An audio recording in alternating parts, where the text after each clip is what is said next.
Vous regardez Africa Today Télévision. Mesdames, Messieurs, merci de nous préférer. Bonsoir et bienvenue dans cette édition de nos informations. Commençons d'abord par le nouveau code électoral en vue. Malgré son adoption par l'Assemblée nationale, ce nouveau code électoral continue d'alimenter les débats dans la cité. À date, plusieurs organisations de la société civile guinéenne, des acteurs politiques et même des juristes ont saisi l'UNIDH pour qu'à son tour, celle-ci saisisse aussi la Cour constitutionnelle sur le danger, dit-on, lié à son application. L'institution nationale indépendante des droits humains dit avoir effectivement joué ce rôle auprès de la Cour constitutionnelle comme souhaité par les structures plaignantes. Mamadou Alphaba, décryptage.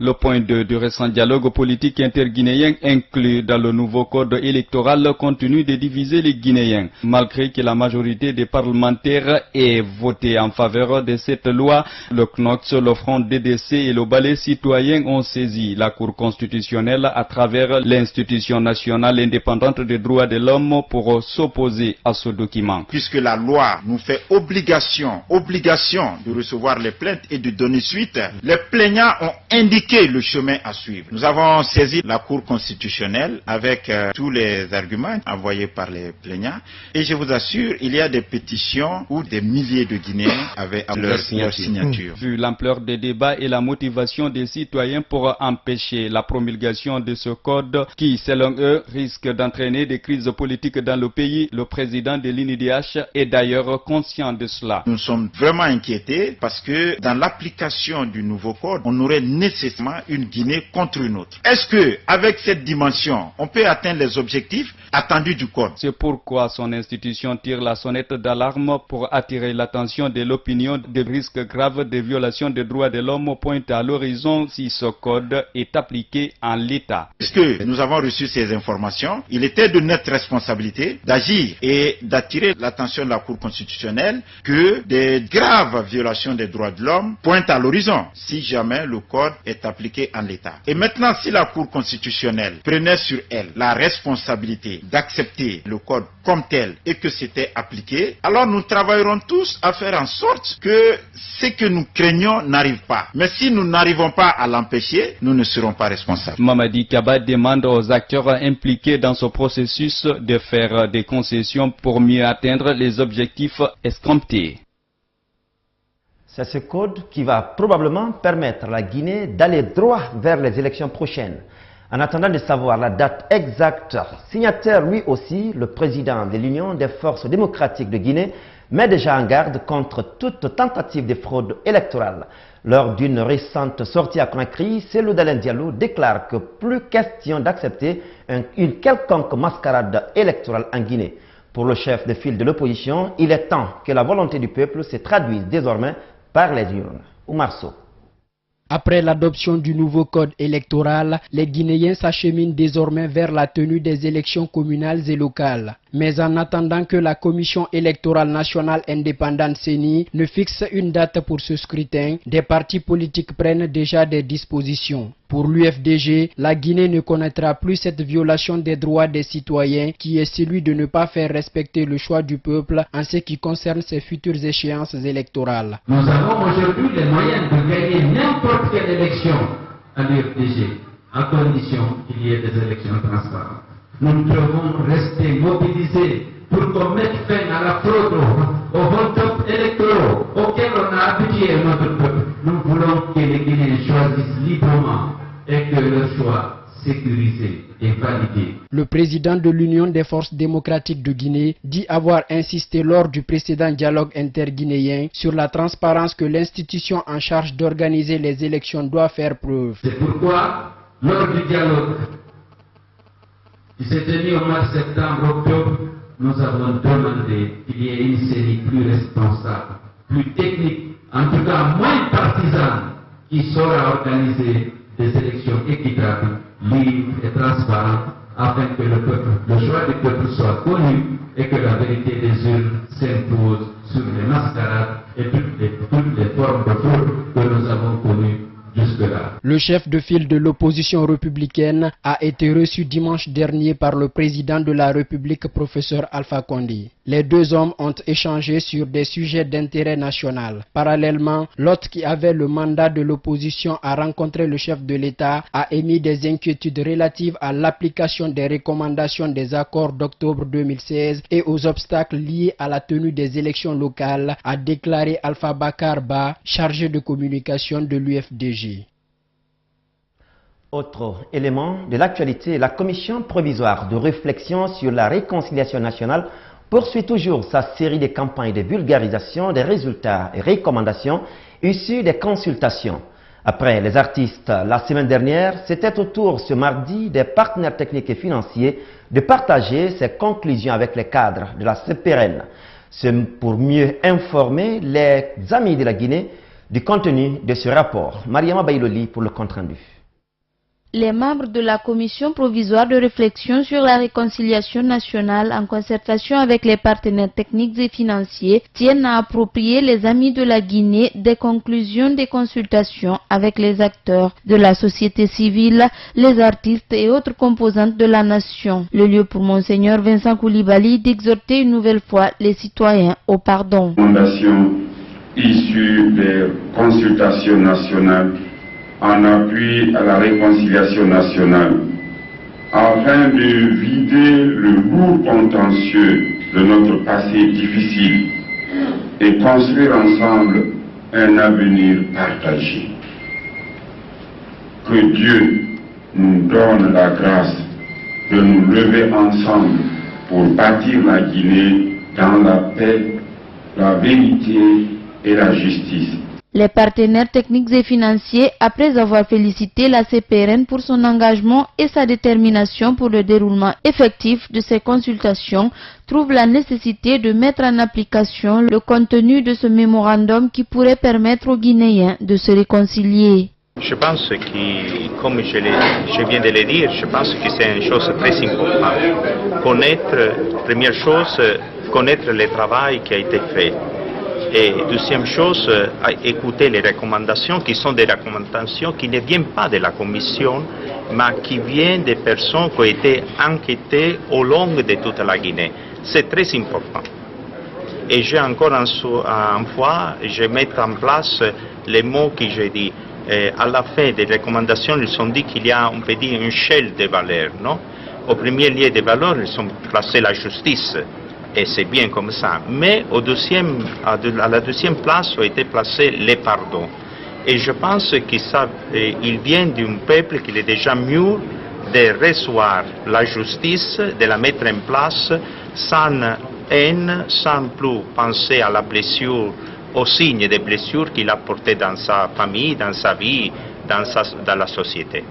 L'aboutissement de ces consultations devra aussi permettre au final la matérialisation de la volonté politique dans le cadre de la réconciliation nationale à travers l'élaboration du projet qui sera soumis au Parlement guinéen. Justice dans cette édition. Fatou Badiar et le commandant Alpha Omar Boffa Aobe croupissent toujours en prison malgré la grâce du président de la République sur certains de leurs co-détenus. Dans une sortie récente devant les médias Conakry, leur avocat dénonce la lenteur dans ce dossier concernant ses clients. Maître Salifou Béavogui, au micro de nos confrères des sites d'information, a expliqué les souffrances que vivent ces détenus depuis plus de 5 ans déjà. Fatou Badiar et Aobe vivraient aujourd'hui de l'angoisse, de la détresse et de gros soucis. Soirée Boubacar, explication. Madame Fatou Badiar, Aobe, de nom que certains pourraient oublier, mais pas l'avocat de ses accusés dans cette affaire de l'attaque contre le domicile privé du chef de l'État. Maître Salif Béavogui suit ce dossier de près même après le verdict soit rendu par la cour d'assises de Conakry. Dans un entretien qu'il a accordé à nos confrères d'AfricaGuinée.com, l'avocat Maître Béa déplore la lenteur de la procédure judiciaire qui ne passe inaperçue à ses yeux. Il parle notamment du verdict de la Cour suprême qui, selon lui, tarde depuis bientôt 6 mois, à compter du 19 septembre 2016, date à laquelle le collectif d'avocats a eu la chance de défendre le pourvoi en cassation à travers lequel il a saisi la Cour suprême. Dans cet entretien avec nos confrères, Maître Béavogui tape du poing sur la table. Il demande à la Cour suprême de rendre son verdict et annonce des dispositions. Si, évidemment, le pourvoi venait à être rejeté, nous serons en droit d'étudier l'article 1192, 1123, 1194 du Code de procédure pénale qui permet à un condamné qui a utilisé toutes les voies de recours de demander la grâce présidentielle, a-t-il envisagé. Arrêtée dès le lendemain de l'attaque du domicile privé du président de la République Alpha Condé, Madame Fatou Badiar, AOB, ainsi que tant d'autres accusés dans cette affaire, sont en détention à la maison centrale. Le 12 février 2013, la cour d'assises a rendu son verdict, condamnant AOB Zangilavogui à perpétuité et Fatou Badiar à 15 ans de réclusion. Autre cas de justice, 72 heures déjà depuis son extradition, l'affaire dite de Toumba Diakité fait toujours la une des débats. Cette actualité fait à nouveau réagir les organisations de défense des droits de l'homme qui saluent d'ailleurs cette action. Les activistes de défense des droits humains ont certes espoir que le procès va enfin se tenir, mais de l'autre côté, ils émettent encore des inquiétudes quant à la sécurité. Ça, Alou Yambouno pour l'explication. Allons-nous vers le procès dans l'affaire du 28 septembre 2009? Le ministère de la Justice avait en tout cas promis qu'en 2017, le procès dans cette tuerie verrait le jour en République de Guinée. Avec cette extradition, l'espoir se dessine. Dimanche soir, Aboubakar Sidiki Diakité alias Toumba, un des hommes considérés comme le cerveau de la répression lors d'une manifestation le 28 septembre 2009 au stade du même nom, est arrivé à Conakry. Même si cela n'était pas de son gré, moins encore celui de son avocat, chez les organisations de défense des droits de l'homme, l'on constate une avancée vers la tenue d'un procès tant attendu. Nous pensons que le présumé auteur soit extradé suite à un mandat d'arrêt émis par les cours des juges en charge du dossier et que ce présumé auteur arrive aujourd'hui en République de Guinée. Nous disons que c'est une avancée, nous accueillons cela et nous pensons que nous partirons très vite en procès afin que les responsabilités soient situées. Le 28 septembre 2009, la répression dont Toumba Diakité serait le chef d'orchestre a coûté la vie à plus d'une centaine de personnes selon des organisations de défense des droits de l'homme. De nombreuses femmes ont été violées et violentées, indiquent ces mêmes sources. Avec l'arrivée de Toumba Diakité, les attentes des victimes se dévoilent davantage. Les victimes attendent à ce qu'il y ait justice, à ce que lumière soit faite, afin que les responsabilités soient situées et que les présumés auteurs qui seront retenus dans les liens de culpabilité soient sanctionnés à la hauteur de leur prophétie. Même si espoir y est, les activistes des droits de l'homme émettent aussi des inquiétudes dans cette affaire. Il y a des inquiétudes, par exemple, quand vous prenez le capitaine Moussa Dadis Camara, qui est aussi inculpé. Actuellement, il a dit à plusieurs reprises qu'il a été empêché de revenir. Nous ne comprenons pas pourquoi. Il y a même des inculpés qui occupent les postes de responsabilité. Ça nous inquiète. Toumba Diakité est poursuivi pour, entre autres, assassinat, complicité d'assassinat, de meurtre, complicité de viol en réunion, séquestration. Il reste à savoir la date du procès et le sort qui lui sera réservé à la fin de sa comparution. Énergie, électricité, les compteurs à prépaiement, on en parle encore. Malgré les multiples campagnes d'information et de sensibilisation sur l'importance de ces compteurs, ils sont encore nombreux ces citoyens qui opposent leur réticence à son utilisation. Pourtant, au dire du ministre de l'Énergie et de l'Hydraulique, ces compteurs demeurent le meilleur moyen de contrôler sa propre consommation domestique en électricité. Alcine Diallo, explication. C'est en décembre 2015 que les autorités guinéennes et son partenaire, le groupe Veolia, ont lancé l'installation des compteurs à prépaiement. Mais depuis, ces installations se font en dents de scie et cela est dû à l'incompréhension des populations sur le mode de prépaiement de l'électricité. Il y a eu des rejets par rapport à ces compteurs à prépaiement. Peut-être qu'il n'y a pas eu suffisamment d'explications pour que les citoyens puissent comprendre. Sinon, les compteurs à prépaiement, c'est la meilleure façon de se faire facturer. Au lieu qu'un agent de EDG vienne relever votre compteur, vous envoyez une facture à laquelle vous n'avez pas participé à la fabrication, à l'évaluation. La meilleure solution, vous facturez vous-même à travers votre compteur à prépaiement. Parce que là, vous partez, vous achetez la charge que vous souhaitez. Vous savez que chez vous, il y a 2 ampoules, il y a un climatiseur, un ventilateur. Qu'est-ce que j'en sais encore? En tout cas, vous avez des équipements électroménagers.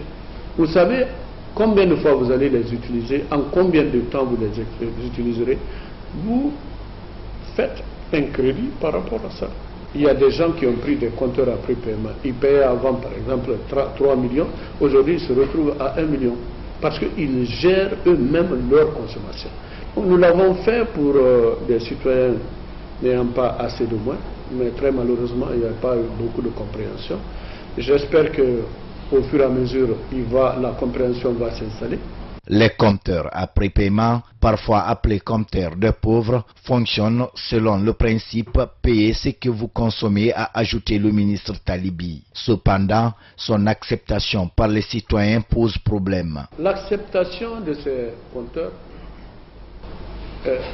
peut beaucoup aider la clientèle, peut aider aussi la société, parce qu'il y aura une trésorerie disponible qui peut permettre d'acheter le carburant à tout moment sans qu'il n'y ait de retard dans le paiement.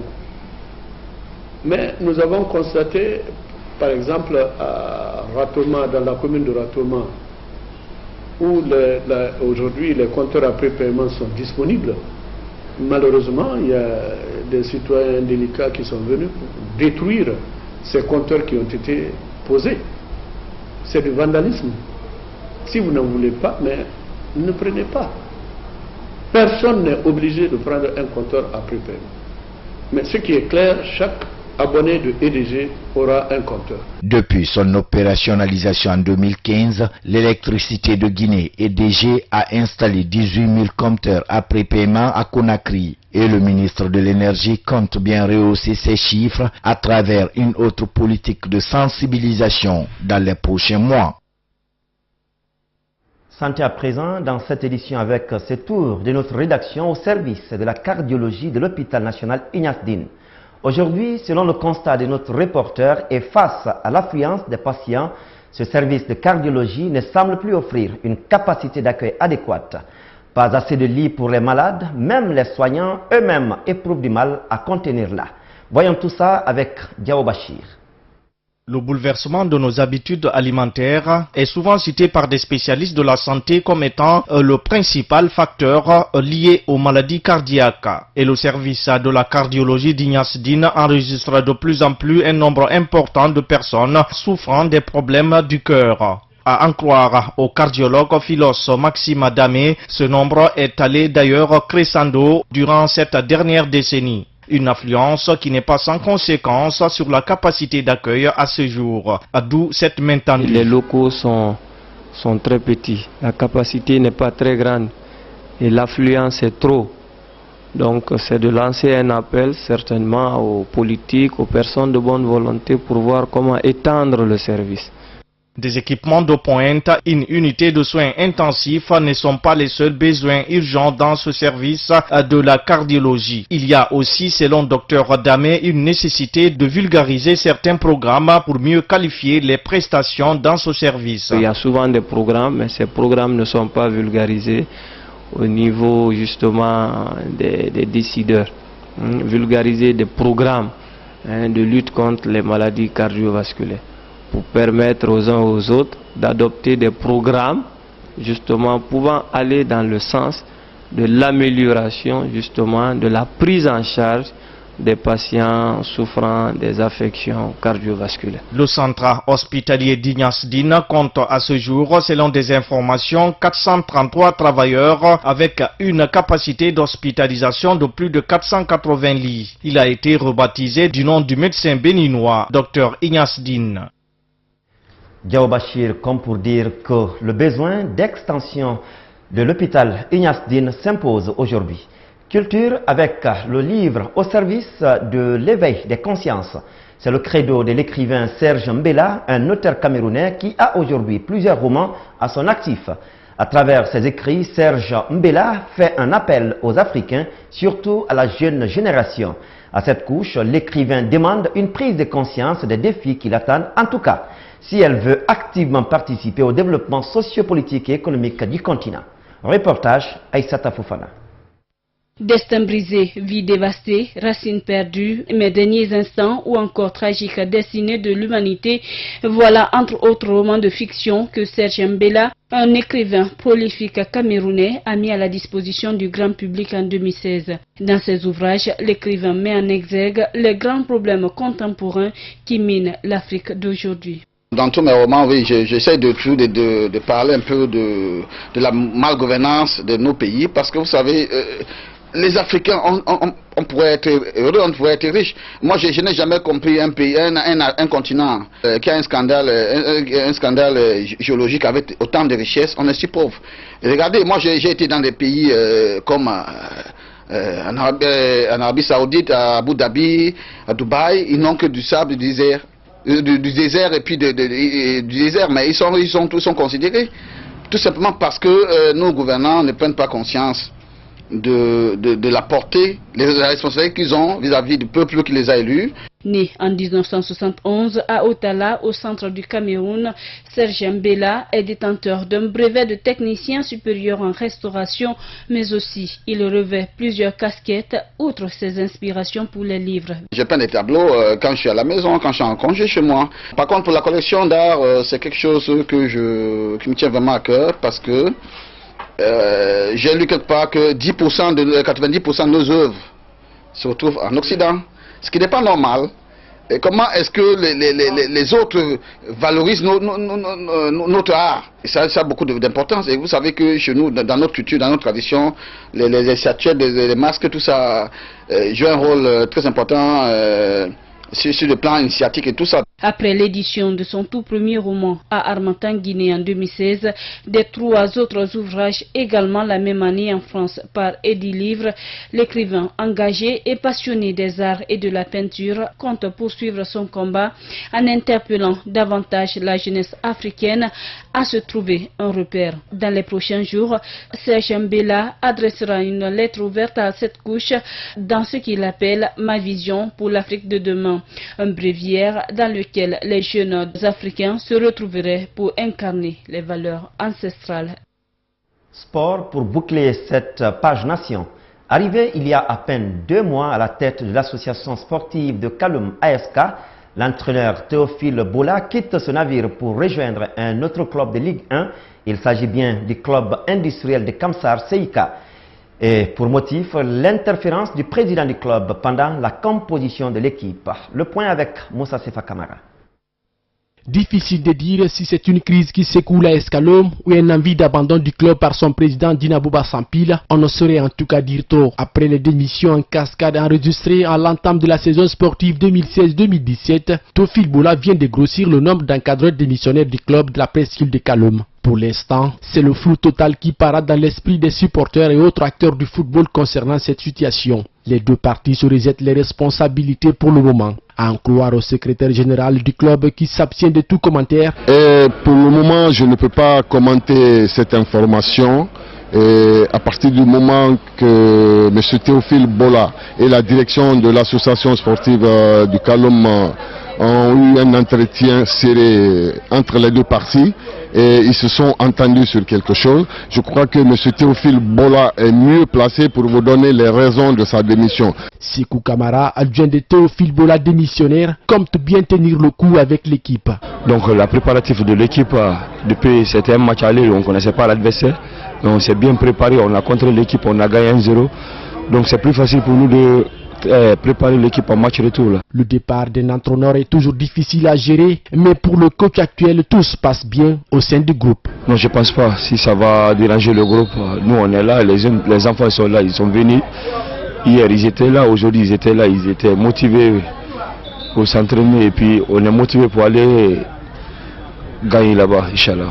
Pour aller prendre la qualification là-bas. Le syndrome de la courte durée de vie des entraîneurs au sein de l'ASK continue toujours à alimenter les débats dans le milieu sportif guinéen.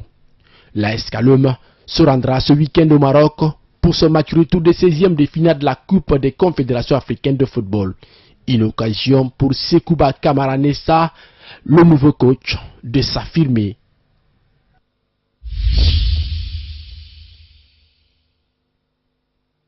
À l'international à présent, Brexit, toujours à la une au Royaume-Uni. Hier, le Parlement de Westminster a voté yes, oui au Brexit. La Chambre des communes et la zone de Londres ont adopté le projet de loi du gouvernement et Theresa May a désormais les mains libres pour déclencher le divorce entre le Royaume-Uni, et l'Union européenne. Une chef de gouvernement qui doit en même temps gérer une menace d'éclatement du Royaume-Uni puisque l'Écosse europhile réclame en effet un référendum d'indépendance. Regardez. La voie est libre pour Theresa May. Les députés ont adopté le projet de loi autorisant le gouvernement à activer le fameux article 50 du traité de Lisbonne, préalable à la procédure de divorce avec l'Union européenne. Pour 118, contre 274.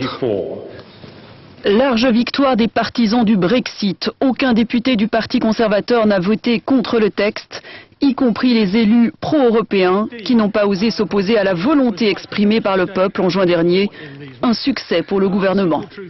Ce projet de loi a un objectif simple, permettre à la Première ministre d'activer l'article 50 et démarrer le processus de négociation qui doit durer 2 ans.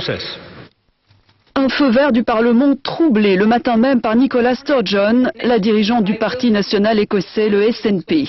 Elle souhaite organiser un nouveau référendum sur l'indépendance de l'Écosse pour répondre aux aspirations européennes des Écossais. Réponse cinglante de Theresa May, contrariée par la menace d'un éclatement du Royaume-Uni. La vision étroite que le SNP a montrée aujourd'hui est profondément regrettable. Elle mène l'Écosse vers plus d'incertitude et de division et cela crée une grande incertitude. Une incertitude sur le calendrier du Brexit et sur l'avenir du Royaume-Uni. Après l'Écosse, les nationalistes irlandais du Sinn Féin, renforcés par les dernières élections en Irlande du Nord, demandent eux aussi un référendum sur leur indépendance et sur leur maintien au sein de l'Union européenne. Au fait, la formule n'est absolument pas galvaudée, mais le torchon brûle vraiment entre Ankara et La Haye. La Turquie a tout bonnement décidé de dégainer l'arme diplomatique contre le Pays-Bas. Suspendu les échanges de haut niveau, Recep Tayyip Erdogan tire à boulet rouge, escalade spectaculaire de cette crise née de l'interdiction du meeting pro-Erdogan sur le territoire néerlandais. Regardez. Après les menaces, les actes. À l'issue d'un conseil des ministres lundi soir, le vice-premier ministre turc annonce une série de mesures contre les Pays-Bas. Les relations diplomatiques sont suspendues.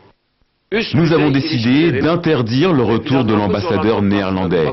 Les relations au plus haut niveau et les rencontres prévues au niveau ministériel sont suspendues tant que les Pays-Bas n'auront pas réparé leur tort. Pas de réaction pour l'instant du gouvernement néerlandais à cette annonce. Depuis la fin du week-end, le personnel de son ambassade à Ankara doit passer par des barrages filtrants. Lundi après-midi, le Premier ministre Mark Rutte prônait l'apaisement, mais refusait de présenter des excuses dans cette crise diplomatique. De son côté, le président Erdogan a continué les provocations lundi soir à la télévision. Les pays européens ne peuvent pas supporter la montée en puissance de la Turquie, et surtout l'Allemagne. L'Allemagne soutient le terrorisme avec intensité, et Merkel se tient aux côtés des Pays-Bas.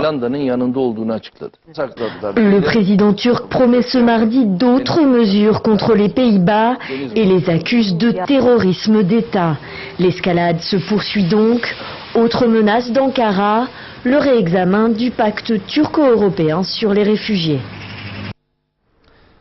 Deux dossiers, un Belge, un Français et une décision qui pourrait faire jurisprudence. Pour la Cour de justice européenne, une entreprise a le droit d'interdire le port de signes religieux et notamment le voile musulman. Réponse juridique en débat qui divise l'ensemble des pays européens. Une avancée pour les défenseurs de la laïcité, un frein à la liberté pour les autres. Regardez. Le port du voile au travail, toléré dans certaines entreprises françaises, interdit dans d'autres, au nom de la neutralité. Une situation floue pour les chefs d'entreprise confrontés parfois à des conflits. Mais aujourd'hui, pour harmoniser les pratiques, la justice européenne vient de définir un cadre sans ambiguïté. Une règle interne d'une entreprise interdisant le port visible de tout signe politique, philosophique ou religieux ne constitue pas une discrimination directe. Autrement dit, une entreprise peut interdire dans son règlement intérieur ou dans une charte comme ici, tout signe religieux. On peut voir par exemple à l'article 5, la laïcité en entreprise indique que les collaborateurs ont un devoir de neutralité. Ils ne doivent pas manifester leurs convictions politiques ou religieuses dans l'exercice de leur travail. Une avancée pour les défenseurs de la laïcité. Les entreprises ne savent pas comment faire, ne savent pas comment gérer ces situations qui sont évidemment explosives, et cette décision peut amener une clarification salutaire de la situation des entreprises. Mais d'autres y voient un recul des libertés. Donc sous couvert d'imposer la neutralité, on va pouvoir interdire à telle personne de porter une kippa, à telle autre de porter un turban, à madame de porter un foulard si elle le souhaite, et donc la volonté d'instrumentaliser une décision pour en faire un outil d'exclusion. En France, les demandes à caractère religieux augmentent. Plus 38% en 2015, plus 48% en 2016. En l'absence de règlement interne, impossible de les interdire, c'est la condition fixée par la Cour européenne de justice. À tous, merci de nous regarder et au revoir.